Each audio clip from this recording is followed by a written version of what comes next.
Buenas tardes, everyone. Hello, good evening, good afternoon. Great to see you. Thanks for making time. I know some of you just got the info about the class. I'm Rory Foster, so thanks for making last minute plans to be here live tonight. Appreciate you. Let's go ahead and get your videos going. This is online, but we're going to try to keep it like a face-to-face class as much as possible.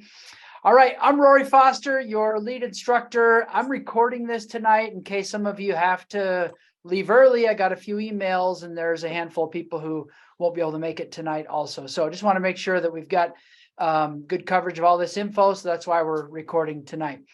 Okay, great. Let's find the chat area, please, and reach out. I want to make sure that I know who's here and who I need to follow up with. So if you just would say, where you're from, that would be awesome. And if you're a first year or fourth year med student, that would be great. Then I'll have a little chat tag to your name. So find the chat area and let us know where you're from and whether you're a first or fourth year med student, please. Esteban, I think I saw you here. Esteban, are you there? There. Yes, absolutely here. Yep. Awesome. Thanks. Appreciate you being on tonight. Okay, there are 3 people missing, and those are your live instructors for the week to week. Thank you, Jacob. Appreciate it. So if you guys could let us know where you're from and what year you are, that would be great. So Alexandra, Stephanie, and Andrea, your weekly or every other week instructors, you'll meet them on the 30th, your first class. So thank you, everyone, for chatting in. That's great. Appreciate that. Let us know what year you are and where you're from. Thank you. Okay, so like I said, I'm Rory Foster, lead instructor. I teach all of your classes. So all of the lessons that you'll work through throughout the 2-week span before your next live class. I'm teaching those, and then you'll have your live sessions with either Alex, Stephanie, or Andrea. So thanks for registering for this elective. Our mission at Common Ground, we've been around since the early 2000s. We started with actually some CU nursing students in 2001, and Dr. Lowenstein, who's on tonight, was in one of those early courses, maybe in the winter or spring, and maybe the second or third iteration of the class. But anyway, so we've been doing this for a long time, and our mission has always been to impact communities through language. And you guys, as providers, physicians, have just an amazing opportunity to really make a difference in someone's life just by having comfortable and confident communication with them in Spanish. And so that's our mission. Thanks for being a part of it, impacting communities through language. So I'm Rory. You will have all of your regular course learning through me that you'll do on your own time. We're going to walk through some strategies and things to really help you be successful in this course. Esteban, could you introduce yourself in case you don't know everyone here also? Sure, I'm happy to. Thanks for letting me be here. I'm one of those adult late learners of Spanish. I never took any Spanish in high school or college or medical school.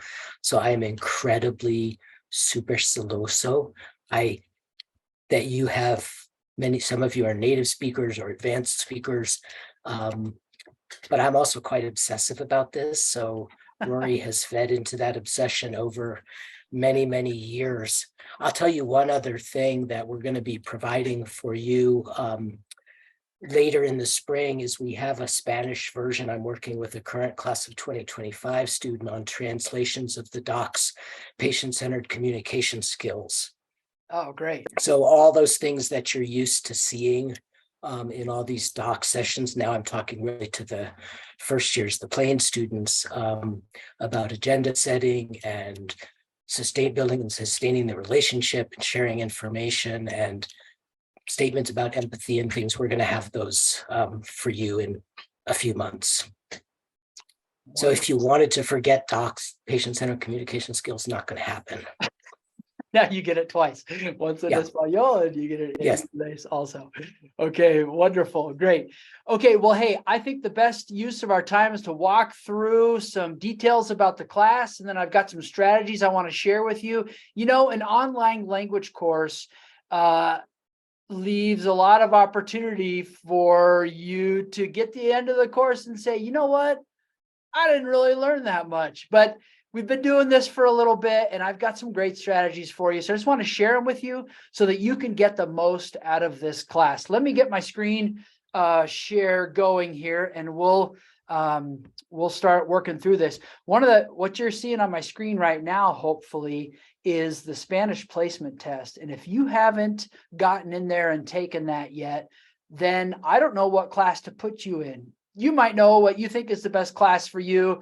And if you're a beginner, this placement test is going to go really fast because you're just going to say, no clue, no clue, no clue, no clue. And you'll be done in like 2 minutes. But if you're an intermediate or an advanced level speaker, you really want to take your time on this because it's going to give me a really good idea of which of our 3 levels is best suited for you.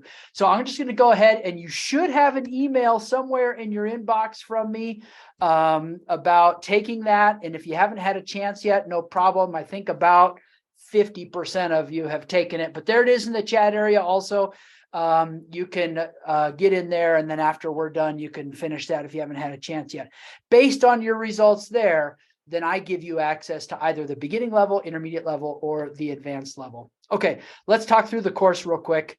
I'm going to get that going. Okay, all right, so you should be seeing my screen.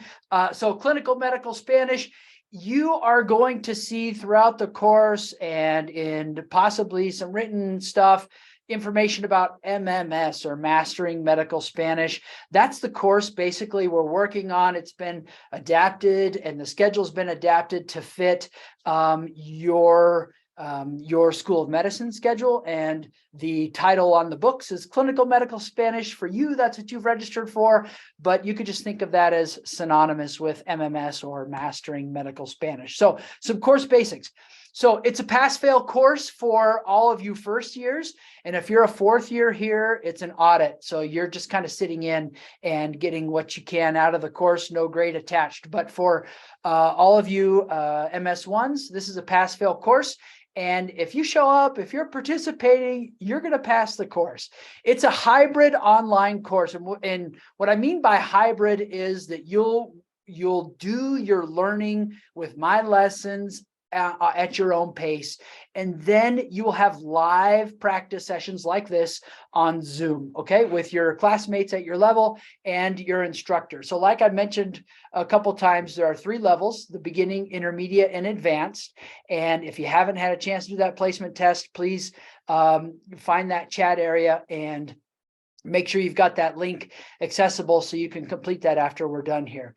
And so we will have 1 lesson per live Zoom class. So you will have a week or 2, and in this first lesson's case, you'll have 3 weeks to work through a lesson. And then at the end of that time, you have your live session to practice that information and practice that content. By the way, I don't see the chat or anything right now, just based on how my presentation's going. So if you have a question, don't hesitate to just jump in and say, hey, Rory, this is Fulano, and I have a question, okay? But I can't see your chats if you're chatting in questions. Okay, and Steve, you can monitor that chat too if someone's hesitant. Sure. Okay, all right. Absolutely.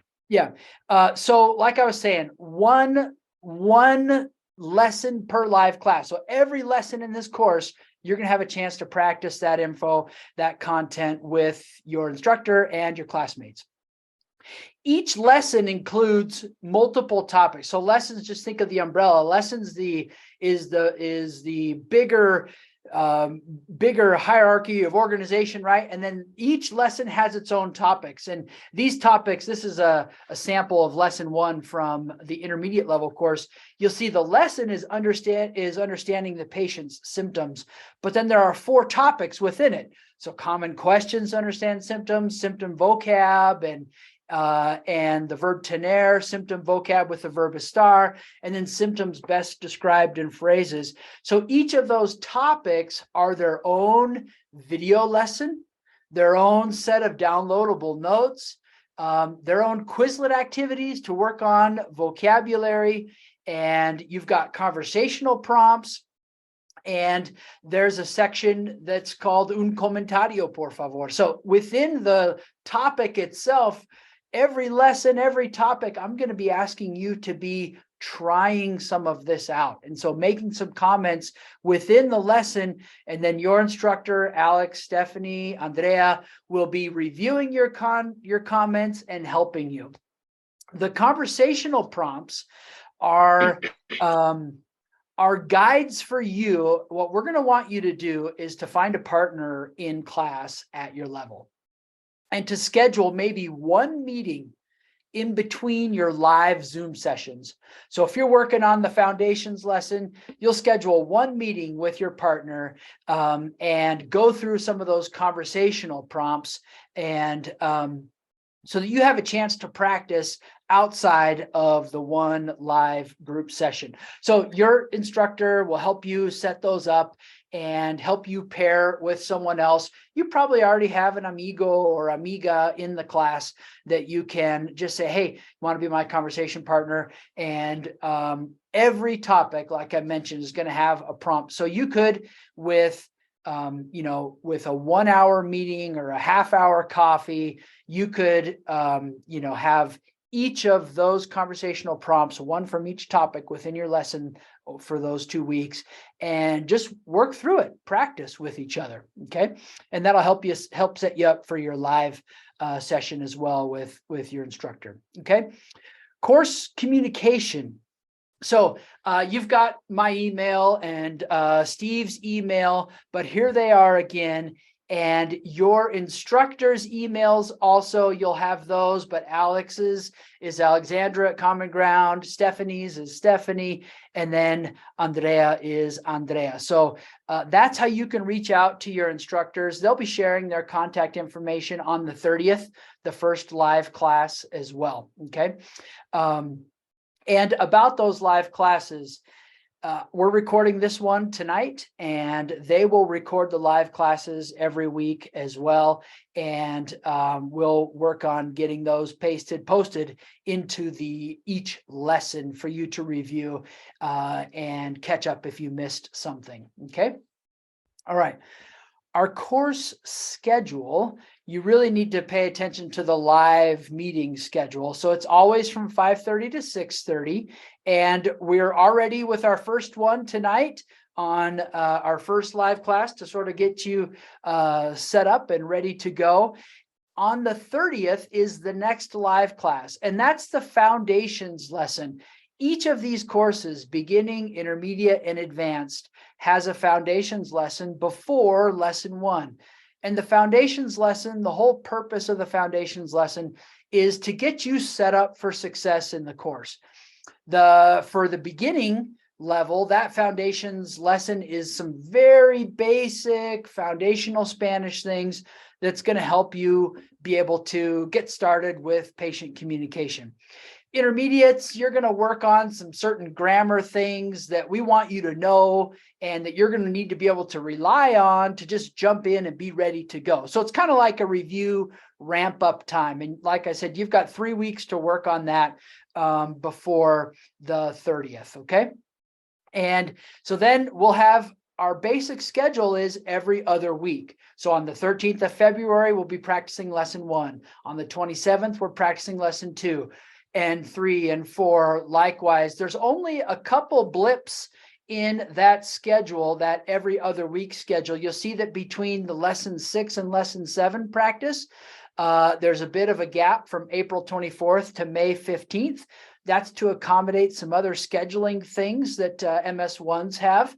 And then in order to make that up, there's only 1 week between lesson 7 and lesson 8. So that's a little tighter turnaround on working through lesson 8 content. But everywhere else throughout the course, you've got 2 weeks to work on the content. And it's a 10-lesson course in addition to that foundations lesson. So 11 lessons total. And the only thing I would say is that when you come to the live classes, please just be sure to join with your video on and be ready to practice. It doesn't matter if school got crazy and you didn't have enough time to work on all of the content. It's not going to be an intimidating class atmosphere. We just want you to be present so that you have an opportunity to do some of that practice and direct learning through the live session. So don't worry about feeling underprepared or unprepared. Just come to class anyway, be present, and that's how you can get the most out of it. Okay. So as far as course logistics and things go, I wanted to take a second and just open it up for questions. If anybody had any questions, would be glad to take them for now as far as course logistics goes. And then after that, we'll jump into some specific strategies to help you kind of narrow your focus and pace yourself throughout the course. What questions come to mind as we've started reviewing some of this?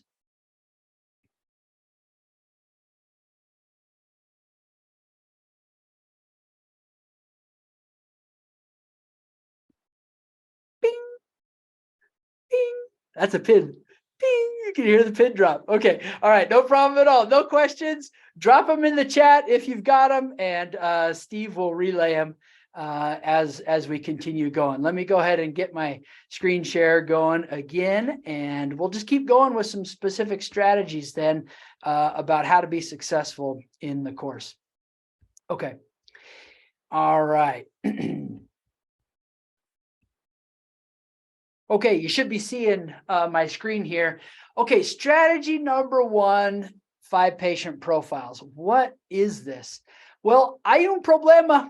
There's a problem when you start looking at medical Spanish, right? And maybe you've studied Spanish before. Many of you have, and you were looking for maybe some medical Spanish and it didn't quite meet your needs. And you're like, how can I really focus in on the language that I need? One of the problems is that hay tanto español. There's just so much Spanish. Where should I start? ¿Dónde empiezo? How can I make the best use of my time for my patient communication? Because my patient communication might be as a family practice physician might be different than my patient communication as a ER physician.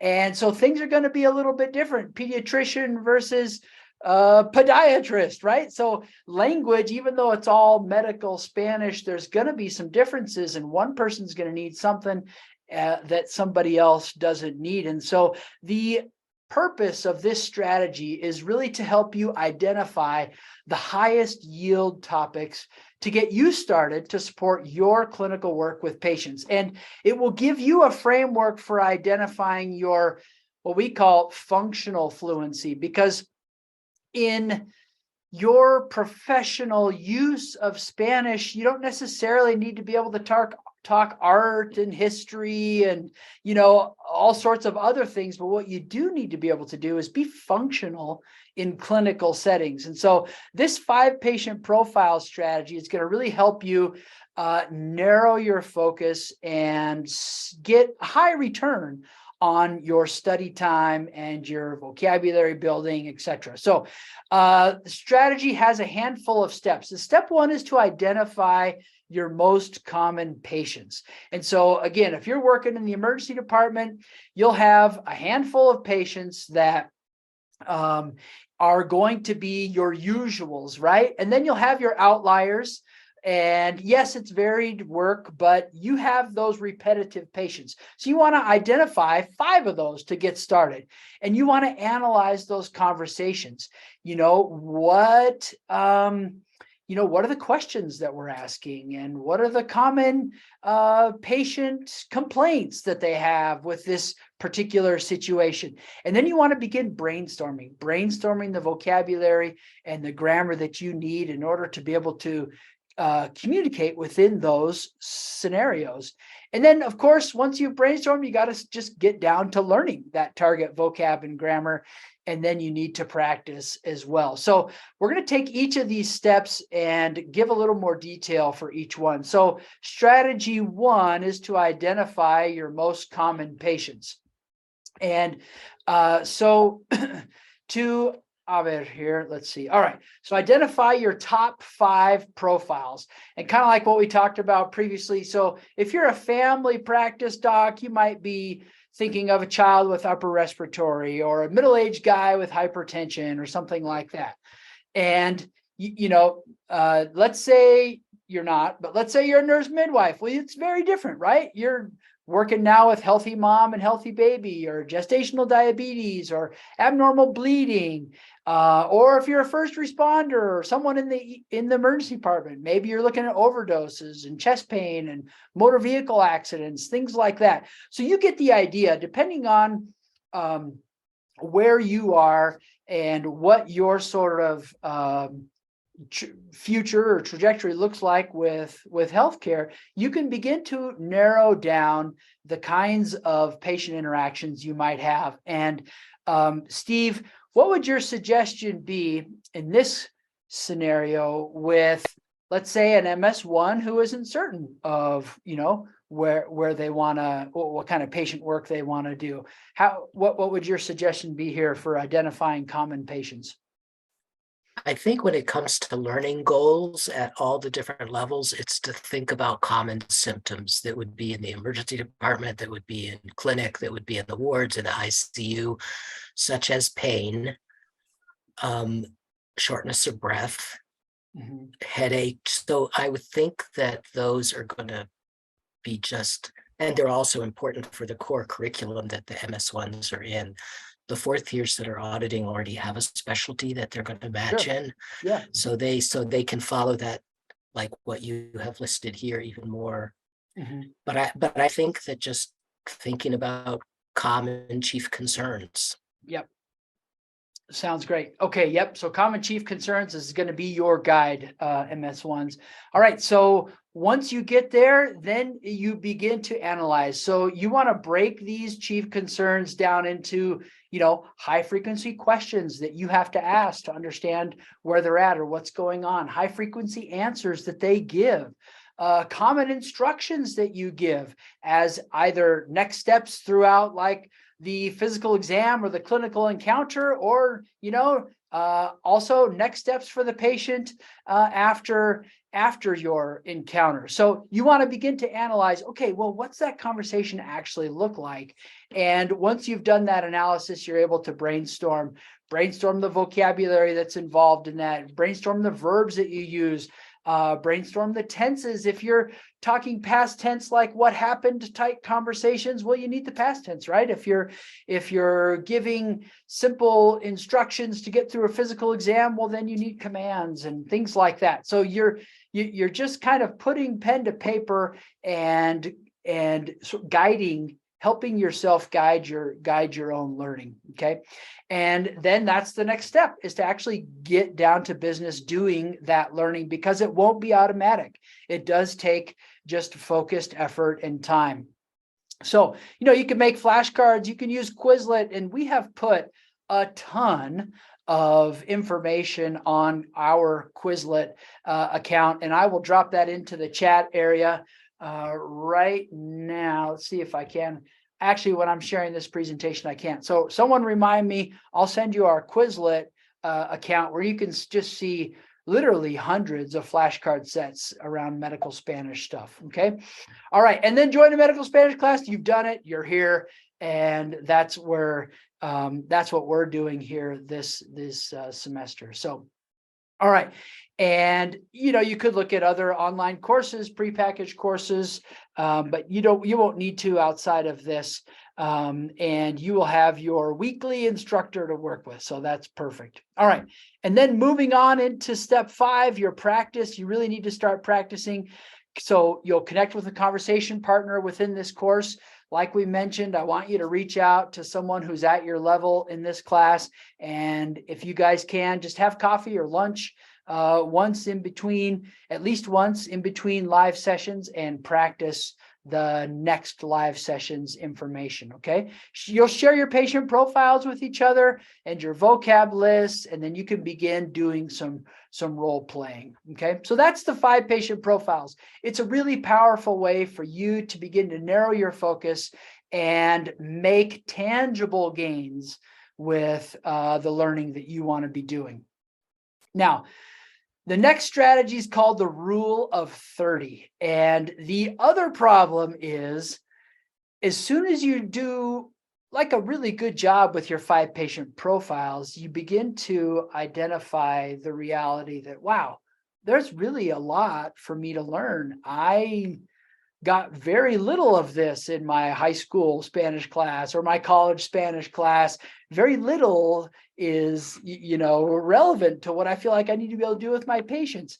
Maybe some grammar things for sure, but vocabulary is like a whole new world. And you beginners, this can get overwhelming. And so you need to get to a place where you can pace yourself. How do I get started? Well, you've got to pace yourself. So the purpose of this rule of 30 is really to help you pace yourself and to realize that really poco a poco, a little by little strategy is going to help you much more than a cram it all in, intense sort of approach. And when you go at it little by little, it really helps you maintain your motivation. If you're cramming and stressing, it's just not as helpful, and it's easy to lose motivation. So the rule of 30 is a couple of things. First of all, just limit yourself. You've got plenty going on as a med student, so just limit yourself to 30 minutes of study at a time. And if you can carve out 30 minutes 3 times a week, that's way better than 1.5 hours on Sunday. Getting ready for your Monday live class. So if you were able to do that 30 minutes, 3 times a week, and you have 2 weeks in between live sessions, that's going to give you a lot of time to work through the lessons, work on your vocabulary, make some comments within the course so that your instructor, Alex, Stephanie, Andrea, can comment and help guide you and say, hey, mostly right, change this one thing and you're good to go, that kind of thing. Okay. 30 minutes, 3 times a week. It's more powerful if you schedule the days and times and try to stick to a routine schedule throughout the weeks of this course. And speaking of, Steve, the weeks of this course, you had something you wanted to mention about registering for both the winter and spring trimester or something like that. It's just coming to mind. I didn't want to forget. Sure. This is the way on Oasis and elsewhere that they allowed us to set this up is it has to be separate registration for the first trimester, which is now through, I think, April 7th. And then I think you will be signing up separately for the second one, which goes from April through the early part of June. So it's still meant to be a continuous 2-semester or 2-trimester course, but I think technically they're separate. I wanted to just follow up on one other thing Rory said. We know how busy you are. I was a docs coach. I know about the rest of the Plains curriculum. I don't know it as well as you do, but I do know what this workload is like. And this will not exceed the recommended amount, which is 2 hours a week for an elective. And I think one of the things that we did is last year, all 10 lessons were in between January and April. It was too much for the first year students. And so while this is going to go on, it might seem like forever. It's not, it's just till June.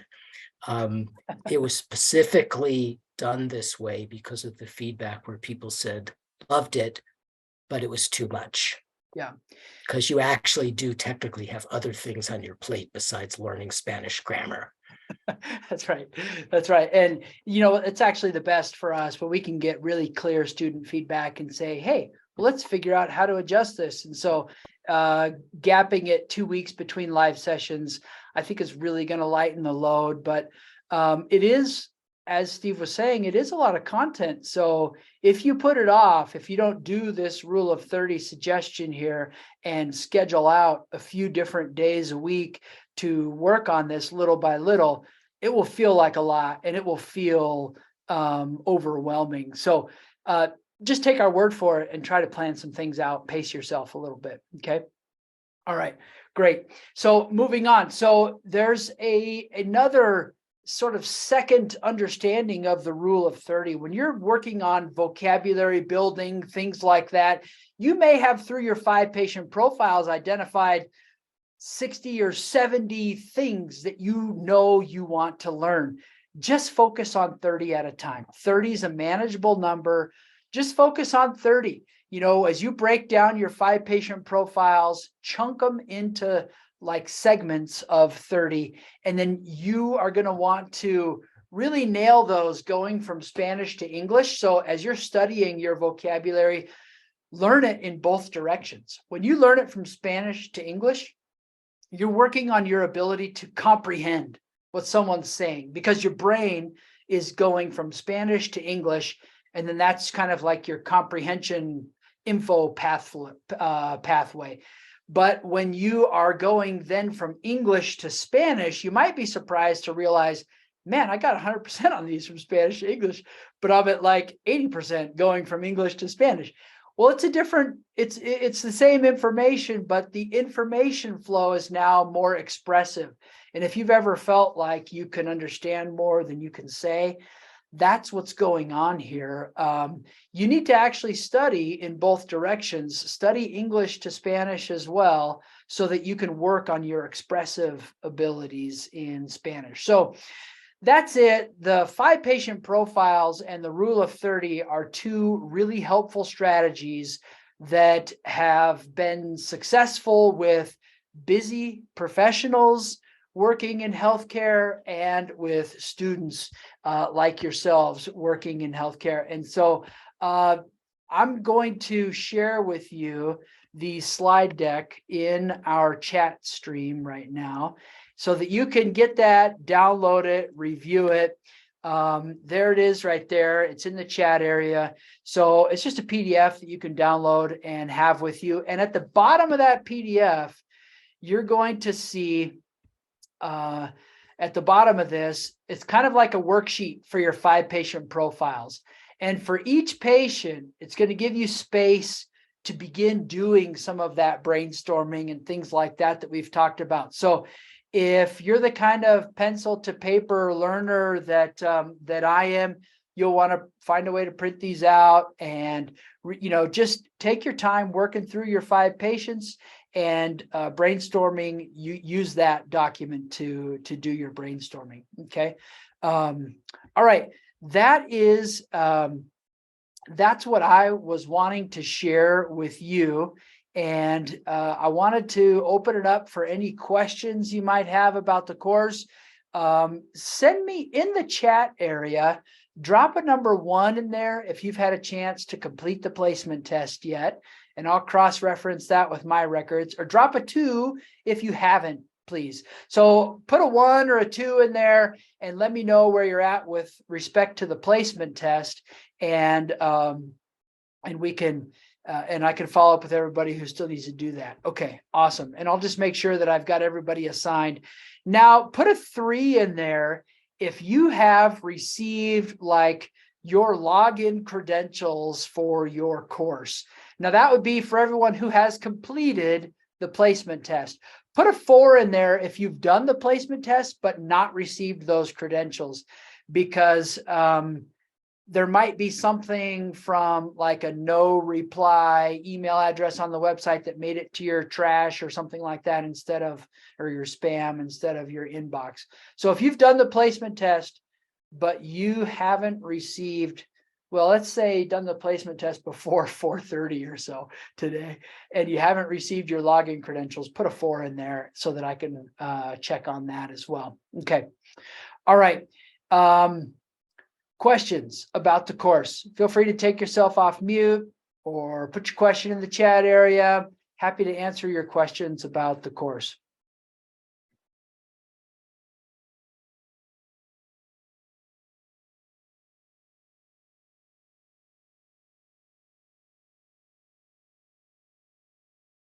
And Rory, I'll just add one other thing to Yeah. all of the students registered who are on this call. If you ever have a question for me, just reach out.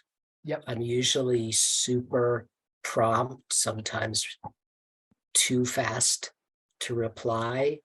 And if it's about Spanish, I'm happy to try to answer it. I will turn to Rory if I don't have a clue.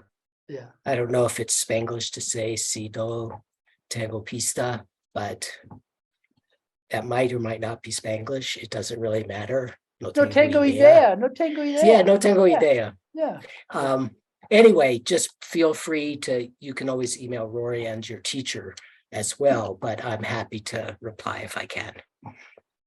Thanks, Steve. Good question, Tien. So when working on medical Spanish, do you recommend working on vocabulary or grammar that is not related to medicine or healthcare? So yes, however, prioritize the learning you're doing in the course because you may not have a bunch of extra time. If you do have a bunch of extra time, let me know and say, hey, Rory, you got to send me more stuff. And I'll send you some other resources. But I would suggest that you prioritize the info in the course.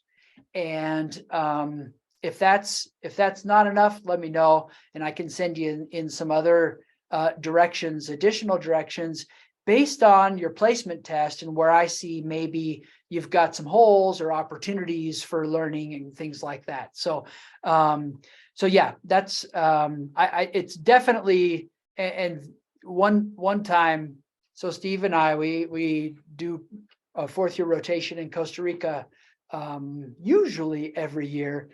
And one of the early years, I remember sitting on the bus right next to Steve, and we were going somewhere. I don't remember where it was, but he said, you see those cows out there, Rory? Oh. I have nothing to say about those cows unless they have diarrhea or chest pain or something like that. But I have no idea to talk, how to talk about what's going on in this countryside right now. But if they're sick, I can help. And so there will come a time when you want to build more general language. If you're just getting started with medical Spanish, there will come a time down the road when you want to build other general language. But for now, prioritizing what would be functional fluency for your clinical conversations is a good way to focus your efforts.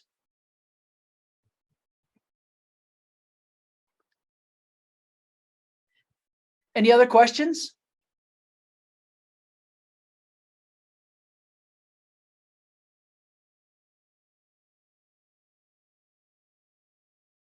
All right. Well, you do have all of our contact information. And so please reach out with your other questions. Please make time for that placement test sooner rather than later so that I can get you access to the course. So if you do that tonight, I'll be able to give you access tomorrow morning to whichever course best fits your level, and you can begin working through that foundations lesson. Let me share. Rory, one thing you might mention is if the placement test, if after that and after a lesson or two, you're not in the right group, it's not hard to move. Oh yeah. So this is true if in fact it just turns out to be not the right place. Absolutely. So you would just let Rory know, and they'll definitely move you. There is a place for you between these 3 levels, but if you feel like you've gotten placed in the wrong level, just let me know, and we can move you up, move you down, and make sure you're in a good spot where you're feeling comfortable. So what you're going to be working on this coming week is when you log into your course, of course, you need to be logged in here in this area up here. So you'll log in. Otherwise, it's going to say you owe money and things like that, which you don't. You're already 100% registered. So you're going to want to go to the foundations lesson. And if you click on the topic, you'll see, okay, for beginners, you're going to work on some colors in Spanish, some basics of pronunciation. These are all individual topics. There's 5 of them. And so when you get in there, you're going to see that there's a lesson and there's some notes that you can download.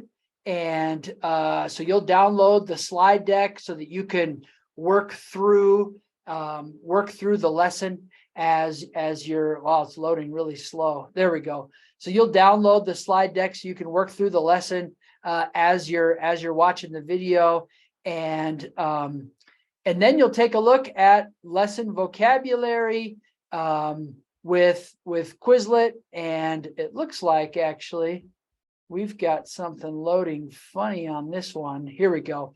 So you'll get in here, and when you go to your Quizlet, now each of your levels, every topic's going to have a Quizlet activity associated with it. You can choose how you want to study that information. You could do a matching activity. You could do a learn function. You can take your test.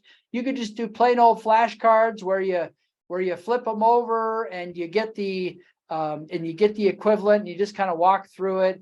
But know that this exists here, and you can do a different kind of study mode where you have to match terms here and get things. So that it's going to help you learn this lesson vocabulary. Okay. All right. So that kind of gives you just a little glimpse into what each lesson is going to look like. Great. Well, post your questions if you have them. Hang on if you've got more questions, but if you've got to run, thanks for joining us tonight. We don't need to go straight up to the 6:30 wire if everybody's good. So muy buenas noches. Great to meet you. I'll hang out if anybody has any questions they'd like to ask before they log out. But looking forward to working with you, and reach out if you have any questions. Happy to answer them for you and help you get situated in the class.